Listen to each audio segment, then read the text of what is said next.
General Azurin, yun nga po, nagiging issue yung abono. Kayo rin daw po nag-aabono ayon po kay Mayor Magalong. Magkano na po ba umaabot ang abono ninyo sa komisyon?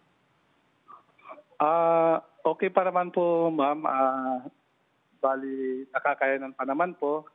Dahil nga po sa akin po siguro at sa iba kong mga kasamahan, gaya ng mga commissioners na nag-aabono rin po, ay mas binibigyan po namin ng halaga yung dapat po namin na trabahuin na siya pong inaasahan ng taong bayan despite that we are being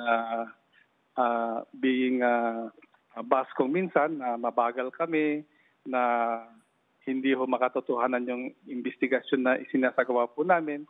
These are the things that we have to bear every day.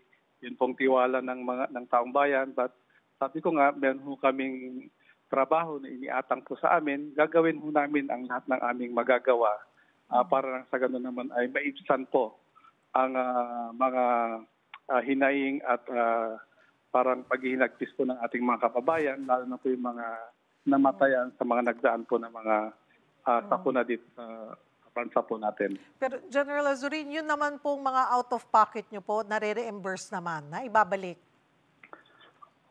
We Hindi expect pa. po na pagdating po ng pondo namin ay marirelease naman po kasi meron naman po kami mga listahan kung ano po yung pinagkagastusan namin doon.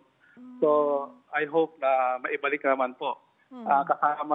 Kasama na po siguro doon yung mga na unang nagastos po ni Mayor Benji at ni Commissioner Dave Singson po. Klaruhin ko lamang po, General Azurin. So, you've been there for 2 months. So, mula po noon, at mga kasama niyo po sa komisyon ay talagang nag-out of pocket muna, nag-aabono muna. At doon sa mga naabonohan muna ay basta nakalista, pero wala pang naibabalik. Basta maibabalik ito pag na-release na po yung 41 million pesos na ibinigay na pondo. Hopefully po, ma'am. Hopefully po maibalik. Kasi nga ho, sabi ko nga, lahat po ay very passionate po na magtrabaho. So hindi ko namin pinag-usapan dito yung gastos, hindi ko namin pinag-usapan yung sweldo rito. Kaya lang ang concern ko nga po ay baka yung iba po ng mga volunteer workers natin ay hindi ho kagaya po namin na meron po kaming pang-abono. These are the ordinary employees that are volunteering na I hope naman ay hindi ho sila ganong they're not bleeding into spending na nasasakripisyo po yung pangangailangan ng kanilang pamilya.